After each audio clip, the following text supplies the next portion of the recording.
Hello students, welcome to our channel get net. So कैसे हैं आप सब लोग? I hope you are doing good. So this channel is all about UGC net preparation paper 1 and paper 2. So first of all, we are doing right now paper 2 economics. Paper 2 is right now economics and we are going through demand topic. Okay, we are starting the topic demand. So before starting this topic, we will discuss what we have done in our previous class. So we have done in our previous class introduction of economics and microeconomics, that what is microeconomics and what is economics. Economics is all about economic activities, okay, which is done by a person or a nation. And there are two types of economics, microeconomics and macroeconomics. What is microeconomics? Microeconomics known as economic activities of a small unit of a firm or an individual. And what is macroeconomics? Macroeconomics known as economic activities which is done by a nation. Okay, so we have done this economics topic, a basic introduction. Now we are going to start with the demand. And demand comes under theory of consumer behavior. So consumer behavior theory, and now demand is our topic. So let's start. What is demand? Demand क्या होती है? ठीक है, तो demand से जैसे demand की definition ये है कि demand is the quantity of a good that consumers are willing and able to purchase at various prices during a given period of time. Okay, तो डिमांड क्या है? Demand is the quantity of a good that consumers are willing and able to purchase at various prices during a given period of time. तो ये तो definition हो गई. तो अब हम इसको एग्जाम्पल के थ्रू समझेंगे. जैसे एक कंज्यूमर है, उसके पास क्या है? 10,000 रुपीज़ है. उसका बजट क्या है? 10,000 रुपीज़. लेकिन उसको क्या खरीदना है? एक स्मार्टफोन खरीदना है. क्या खरीदना है?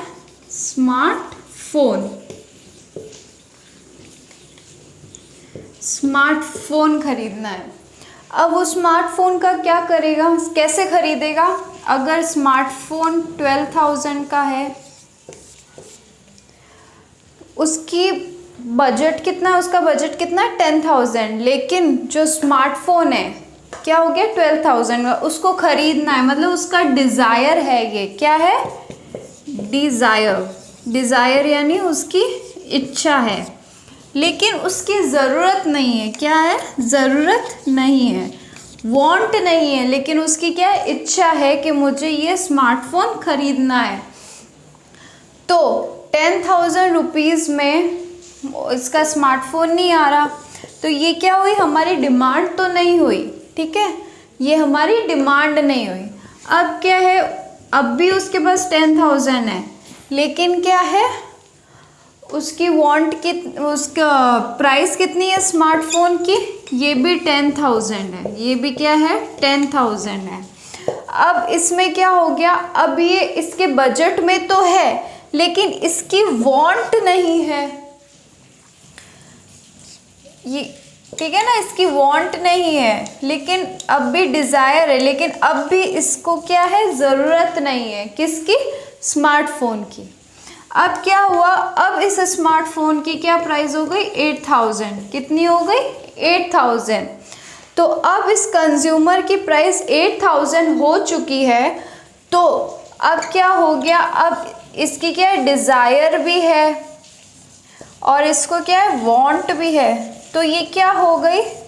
हमारी डिमांड हो गई. ये क्या हो गई? हमारी डिमांड. ये हमारी हो गई डिमांड. ओके, तो जब और इसके पास कितना डेज? सपोज 5 डेज है इसके पास. एक गिवन पीरियड ऑफ टाइम है जिसमें इसको स्मार्टफोन खरीदना है. लेकिन पहले क्या? स्मार्टफोन कितने का था? 12,000. और इसका बजट कितने का था? 10,000. तो 12,000 में इसका डिज़ायर यानी इसकी इच्छा तो थी, लेकिन इसकी क्या है, वांट नहीं थी, मतलब इसको ज़रूरत नहीं थी। लेकिन फिर क्या हुआ, स्मार्टफोन कितने का हुआ, 10,000 का।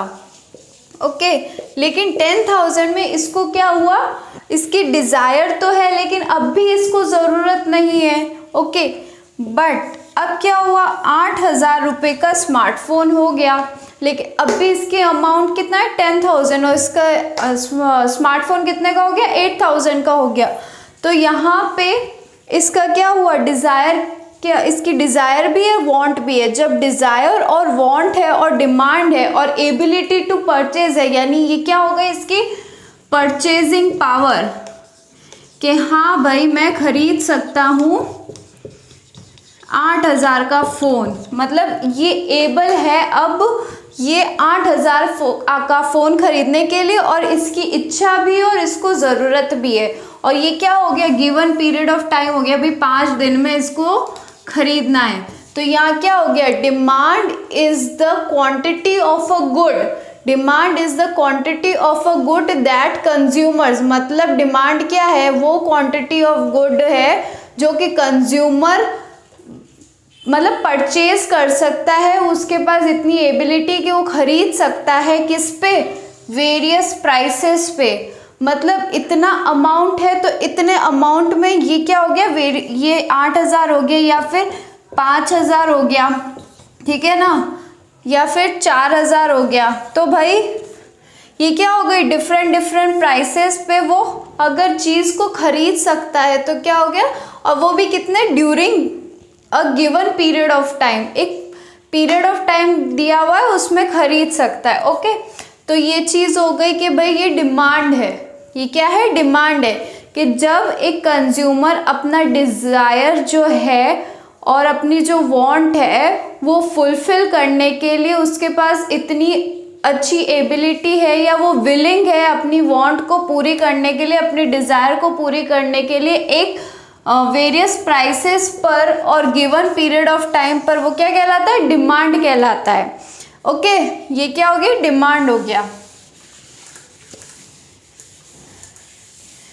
अब अगर इसमें समझ नहीं आया तो हम एक छोटा एग्जांपल और लेते हैं। जैसे एक छोटा बच्चा है, एक छोटा बच्चा है, ठीक है ना, और उसके पास कितने रुपए हैं, 50 रुपीज़ है, एक छोटे बच्चे के पास 50 रुपीज़ है। उसका डिज़ायर क्या है कि वो 50 रुपीज़ में आइसक्रीम खाना चाहता है। क्या डिज़ायर है कि भाई 50 रुपीज़ में वो आइसक्रीम खाना चाहता है, लेकिन जो आइसक्रीम वो खाना चाहता है वो कितने की है, वो है 80 रुपीज़ की। तो क्या उसके पास इतना है, इतनी परचेजिंग पावर है कि वो ये आइसक्रीम खरीद सके? नहीं, क्योंकि आइसक्रीम तो है 80 रुपीज़ की, लेकिन उसके पास बजट कितना है, 50 रुपीज़ का। तो और अब क्या है, उसको आइसक्रीम की वांट भी है, डिज़ायर भी है और वांट भी है, लेकिन अब क्या है, अब वांट, लेकिन यहाँ पे क्या, अगर आइसक्रीम 80 से 60 भी आती है तो भी क्या वो खरीद सकता है? नहीं खरीद सकता, क्योंकि अब भी क्या है, 50 रुपीज़ है उसके पास, उसका अमाउंट कितना है, 50 rupees, budget 50 rupees, but ice cream कितनी है, 60 रुपीज़। लेकिन क्या, डिमांड तभी होगी जब ये आइसक्रीम कितनी होगी, 50 या फिर 40 रुपीज़ या उससे कम। ओके, तो ये क्या होगा, यहाँ पे उसका डिज़ायर, उसकी वांट, ये क्या होगी, फुलफिल हो जाएगी। ठीक है, उसका डिज़ायर और उसकी वांट क्या होगी, फुलफिल हो जाएगी। तो जब हम किसी क्वांटिटी, और जो कंज्यूमर किसी क्वांटिटी ऑफ अ गुड को परचेज करने में या उसको खरीदने में इतनी उसकी परचेजिंग पावर अच्छी होती है कि वो डिफरेंट प्राइसेस पर और एक गिवन पीरियड ऑफ टाइम पे खरीद सकता है, उसे हम कहते हैं डिमांड। क्या कहते हैं, डिमांड।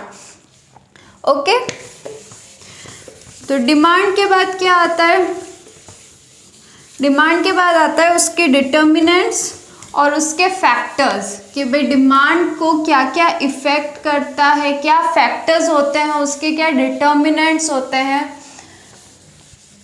तो सबसे पहले क्या होता है डिटर्मिनेंट, सबसे पहले डिमांड में determinants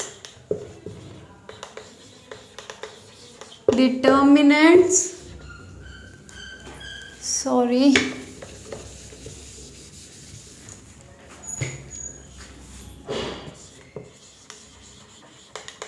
determinants factors of demand, determinants factors of demand. Okay, तो सबसे पहले क्या आता है हमारे पास, प्राइस। क्या आता है, प्राइस। अब प्राइस क्या होता है, डिमांड और प्राइस में क्या है कि इफ हमारे पास दो चॉकलेट है, एक चॉकलेट है डेयरी मिल्क और एक चॉकलेट है हमारे पास मंच। क्या है, मंच। अब क्या होता है, डेयरी मिल्क की क्या है प्राइस, जब बढ़ जाती है तो मंच की डिमांड क्या, डेयरी मिल्क की डिमांड क्या हुई, कम हो गई। और जब मंच की प्राइस कम हो जाती है तो हमारी क्या हुई,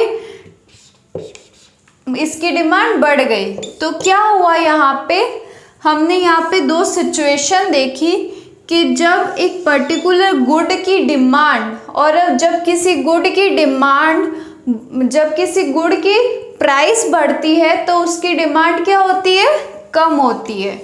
और जब किसी गुड की प्राइस कम होती है तो उसकी डिमांड क्या होती है, बढ़ जाती है। तो क्या होता है यहाँ पे, जो प्राइस और जो डिमांड का रिलेशन है वो कैसा है, नेगेटिव है, क्योंकि ये क्या है, इनवर्स रिलेशनशिप है।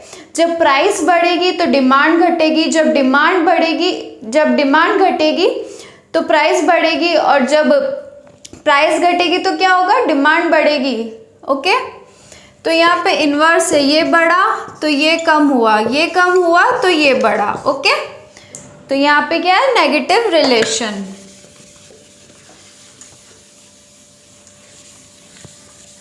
अब इसके बाद क्या आता है हमारे पास, इसके बाद होता है हमारे पास, इसके बाद चीज आती है इनकम। अब किसी कंज्यूमर की इनकम में चेंजेस आता है। सपोज एक कंज्यूमर है, उसकी इनकम कितनी है, 10,000, अब वो बढ़कर क्या हो गई, 12,000। कितनी हो गई, 12,000। तो उसकी इनकम में क्या हुआ, अब उसकी किसी चीज़ को लेके क्या हुई, जैसे उसको पहले उसकी इनकम क्या थी, 10,000, लेकिन उसकी क्या, टेलीविज़न खरीदने की इच्छा थी। क्या थी, टेलीविज़न खरीदने की इच्छा थी। तो टेलीविज़न कितने का था, टेलीविज़न था 11,000। अब 10,000 उसकी इनकम है या बजट है, जो भी है इनकम है, तो क्या वो 11,000 की टेलीविज़न खरीद सकता है, टीवी खरीद सकता है, नहीं खरीद सकता, क्योंकि ये तो उसकी इनकम के बाहर है।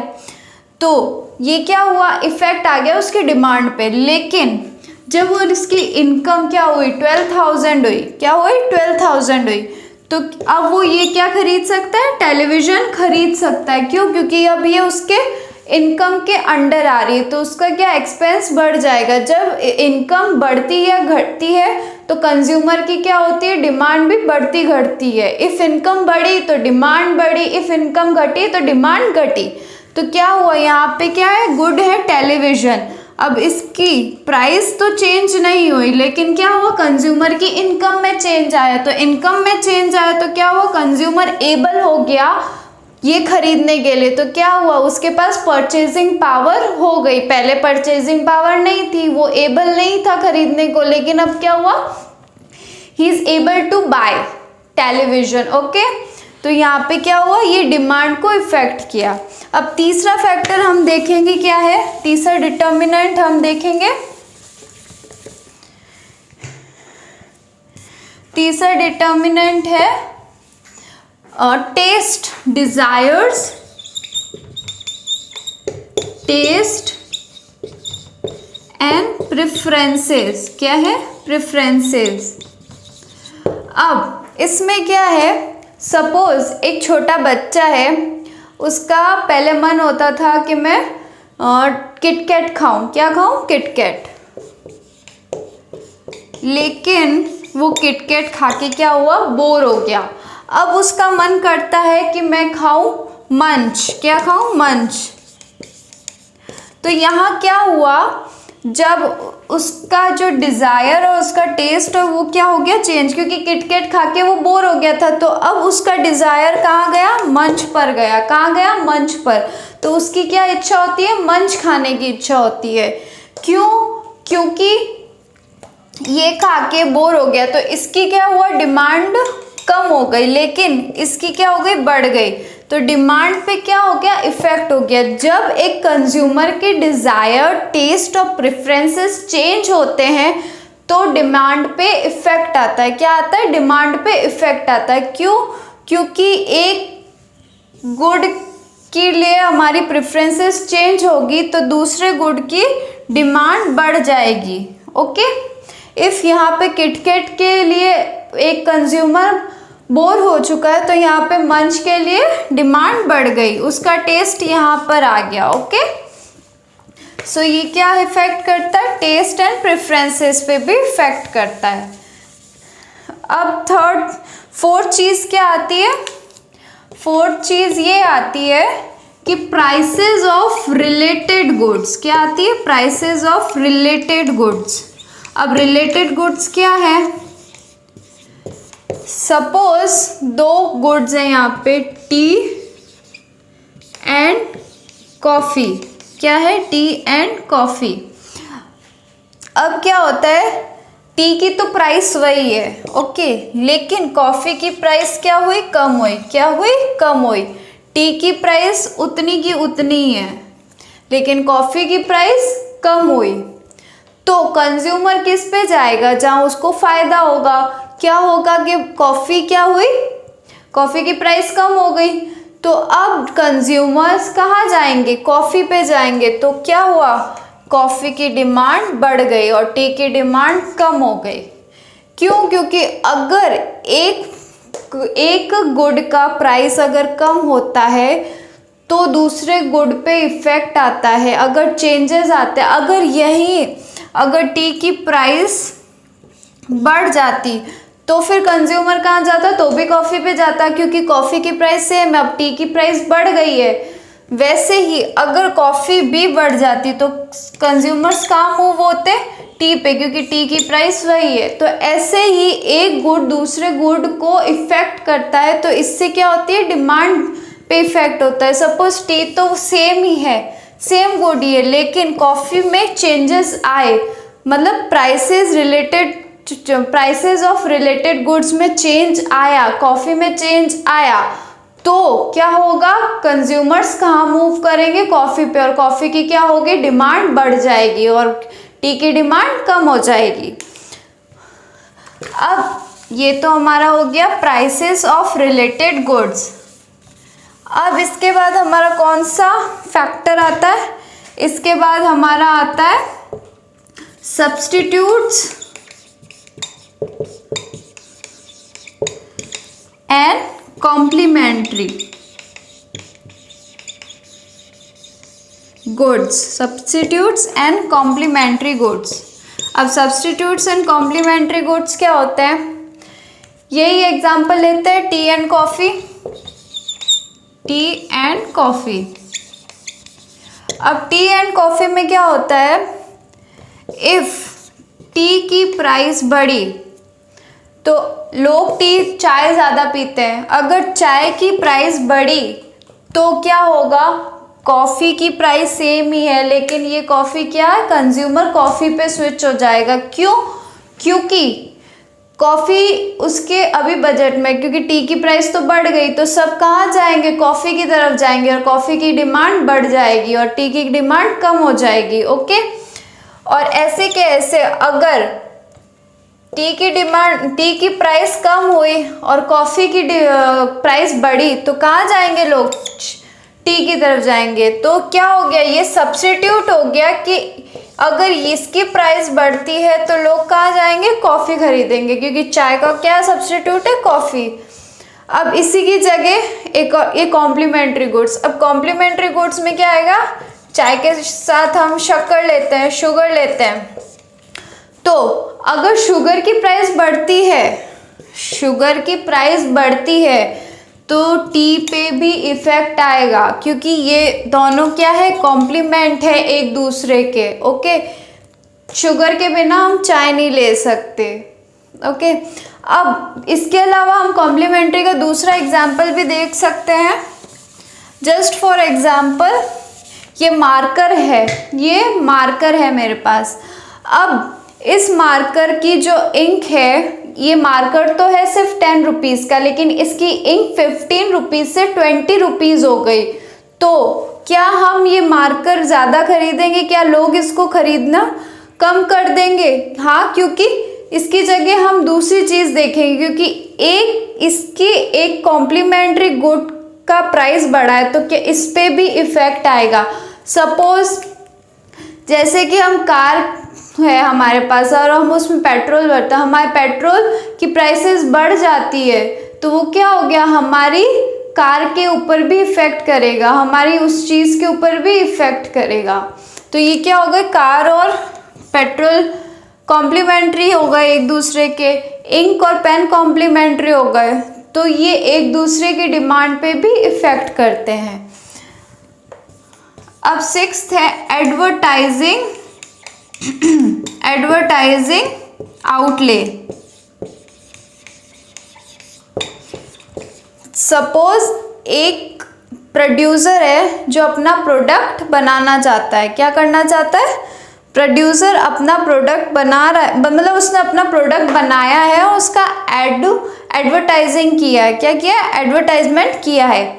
तो ये चीज़ क्या होगी, एक कंज्यूमर के माइंड पे इफेक्ट करेगी कि हाँ ये इतना सुंदर लग रहा है। सपोज एक मोबाइल फ़ोन है, ओके, ये एक मोबाइल फ़ोन है, ओके, तो इस मोबाइल फ़ोन का प्रोड्यूसर जिस फर्म ने, जिस कंपनी ने इसको बनाया है, वो इसका एडवर्टाइजमेंट कर रही है। तो इसका एडवर्टाइजमेंट एक कंज्यूमर जो खरीदने वाला है उसके ऊपर इतना इफेक्ट करेगी कि वो ये खरीदेगा। तो इसकी क्या होगी, डिमांड बढ़ गई, इस प्रोडक्ट की डिमांड बढ़ गई। लेकिन जब जैसे दो मोबाइल फ़ोन से एक ये तो इसने इतना ज़्यादा अच्छा एडवर्टाइजिंग नहीं किया, इतना कैची एडवर्टाइजिंग नहीं किया, लेकिन इसने इतना अच्छा एडवर्टाइजिंग किया, तो क्या होगा, इसकी डिमांड तो डाउन चली जाएगी और इसकी डिमांड बढ़ जाएगी। तो ये क्या हो गया, ये भी हमें इफ़ेक्ट करता है, ये भी डिमांड को क्या करता है, इफ़ेक्ट करता है। तो सबसे पहले हमने देखा जो डिटर्मिनेंट्स है वो सबसे पहला है प्राइस। तो प्राइस क्या करता है, डिमांड को इफेक्ट करता है और इसका क्या होता है, डिमांड के साथ नेगेटिव रिलेशन होता है, क्योंकि ये अगर बढ़ेगा तो डिमांड घटेगी, किसी भी प्रोडक्ट की प्राइस बढ़ेगी तो उसकी डिमांड घटेगी। दूसरा क्या है, इनकम। इफ कंज्यूमर की इनकम में भी बढ़ा, मतलब किसी कंज्यूमर की इनकम बढ़ती है तो उसका जो एक्सपेंडिचर है किसी प्रोडक्ट के लिए वो भी बढ़ता है, तो वो अच्छे से किसी प्रोडक्ट को खरीद सकता है। सपोज किसी की इनकम बढ़ी और उसको स्मार्टफोन खरीदना है तो वो क्या करेगा, उसका स्मार्टफोन पहले बजट के बाहर था लेकिन अब बजट के अंदर है तो वो ऑब्वियसली स्मार्टफोन खरीदेगा। तो क्या हुआ, उसकी इनकम बढ़ी, डिमांड बढ़ी। दूसरा डिज़ायर, टेस्ट और प्रेफरेंसेस। डिज़ायर टेस्ट, जब हम किसी एक गुड से बोर हो जाते हैं या हमारा टेस्ट अब अच्छा नहीं लगता तो हम दूसरे गुड को प्रेफर करते हैं, तो हमारी प्रेफरेंसेस चेंज हो जाती है। दूसरा fourth point, prices of related goods. जब एक गुड की प्राइस कम हुई तो जब हमारे पास एक गुड है और उसके गुड ए है और बी है, जब बी की प्राइस कम हुई, गुड की सेम है, तो हम बी की तरफ मूव करेंगे। ओके, तो क्या हो गया, ये प्राइसेस ऑफ रिलेटेड गुड्स ने जो पहला गुड है गुड ए को इफेक्ट किया। Fifth point, substitutes and complementary goods. Substitutes and complementary goods, substitutes क्या होते हैं कि हमारे पास दो गुड्स हैं, टी एंड कॉफ़ी। जब टी एंड कॉफ़ी है, ठीक है, तो हमारी टी की प्राइस तो सेम है लेकिन कॉफ़ी की कम हुई तो हम कहाँ जाएंगे, कॉफ़ी पे सब्स्टिट्यूट। या टी की प्राइस बढ़ी तो हम कहाँ जाएंगे, कॉफ़ी खरीदेंगे, क्योंकि हमारी हम जो रोज़ चीज़ ले रहे थे वो बढ़ गई तो उसका सब्स्टिट्यूट क्या है, कॉफ़ी। और ऐसे कैसे कॉम्प्लीमेंट्री है, जब एक गुड के प्राइस बढ़ने या घटने से दूसरे गुड पे इफेक्ट पड़ता है तो क्या हो जाता है, कॉम्प्लीमेंट्री। जैसे कि कॉम्प्लीमेंट्री में ये शुगर और टी एक दूसरे से जुड़े हुए हैं, ओके। अगर शुगर की प्राइस बढ़ती है तो टी की डिमांड पे भी इफेक्ट आएगा। और 6 पॉइंट है एडवर्टाइजिंग आउटले। एडवर्टाइजिंग आउटले में जब कोई प्रोड्यूसर अपने प्रोडक्ट का अच्छा एडवर्टाइजिंग करता है तो वो कंज्यूमर की डिमांड पे इफेक्ट लाएगा। सो ये हमारा determinants and factors of demand था, ओके। अब इसके आगे हमारा क्या टॉपिक है, इसके आगे हमारा डिमांड और क्वांटिटी डिमांड है। तो डिमांड में हमने पढ़ा था कि एक कंज्यूमर जो है उसका डिज़ायर, उसका वांट और उस कमोडिटी के लिए, जैसे कंज्यूमर एबल होता है उस चीज़ को पे करने, एक कमोडिटी को खरीदने के लिए उसके पास इतनी परचेजिंग पावर होती है कि वो खरीद सकता है, तो हम उसे डिमांड कहते हैं। उसकी विलिंगनेस भी होती है। Quantity and demand and quantity demand,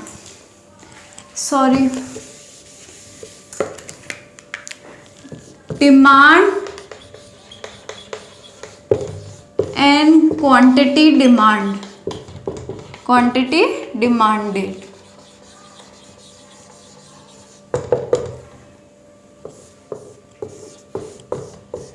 ठीक है, तो डिमांड में तो हमने यही देखा था, demand refers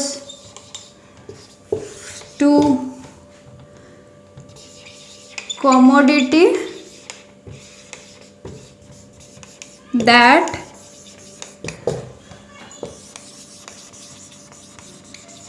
consumer is willing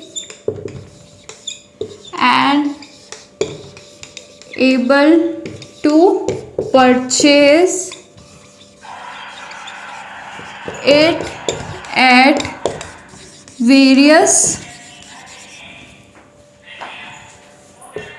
prices at particular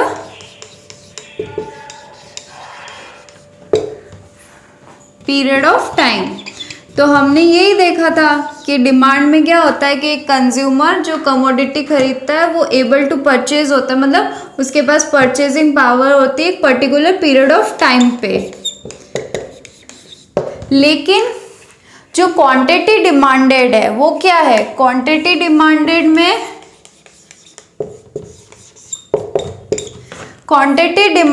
में जब कंज्यूमर एक amount of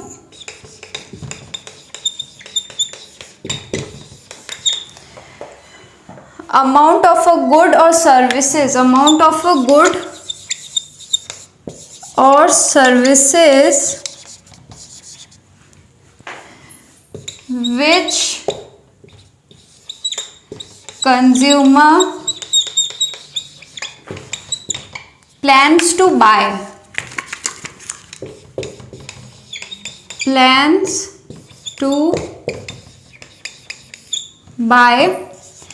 at particular price, quantity demanded।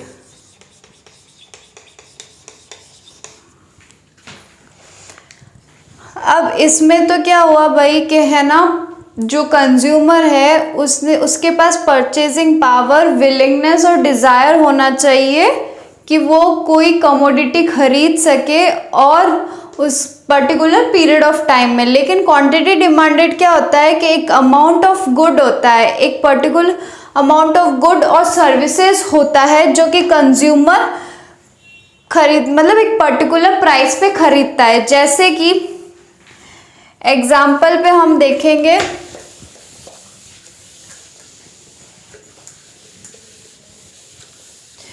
कि सपोज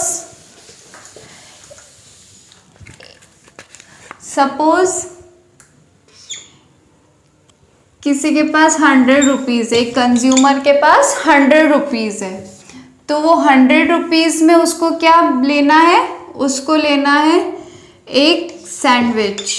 ठीक है, क्या लेना है, सैंडविच। ओके, तो 100 रुपीज़ में सैंडविच लेना है। तो अगर सैंडविच 120 का हुआ तो क्या वो ले पाएगा, नहीं। लेकिन उसको एक सैंडविच लेना है, सैंडविच कितने का है, 90, और उसे सिर्फ इतना ही लेना है, एक ही लेना है, और एक कितने का है, 90। तो वो 90 क्या हो गई, पर्टिकुलर प्राइस हो गई। क्या हो गई, पर्टिकुलर प्राइस हो गई। और ये अमाउंट हो गया, ये क्या है, पर्टिकुलर अमाउंट। कि if a consumer wants to buy a amount of a good or services which consumer plans to buy particular price, एक पर्टिकुलर प्राइस पे अगर कंज्यूमर कोई चीज़ खरीदना चाहता है, अमाउंट ऑफ कोई चीज़ खरीदना चाहता है, तो वो क्या हो गया, क्वांटिटी डिमांडेड, एक particular quantity demanded at a particular price. और डिमांड क्या होता है कि एक कंज्यूमर जब कोई चीज़ के खरीदने के एबल होता है, उसके पास इतनी परचेजिंग पावर होती है कि वो कोई चीज़ खरीद सके, उसका डिज़ायर है, उसकी इच्छा है, उसका ज़रूरत है, तो क्या हो गई, डिमांड हो गई। ओके, तो आज हमने क्या क्या पढ़ा था, आज हमने पढ़ा था डिमांड क्या होती है और फैक्टर्स ऑफ डिमांड होते हैं, और हमने पढ़ा डिमांड और क्वांटिटी डिमांडेड क्या होती है। ओके, तो इसके अलावा अब हम नेक्स्ट क्लास में पढ़ेंगे डिमांड फंक्शन और law of demand, demand function and law of demand, और उसके बाद हम पढ़ेंगे मार्केट डिमांड। तो आज के लिए सिर्फ इतना ही, and thank you for watching this video, and please like, share and subscribe this channel and press the bell icon button. Thank you so much.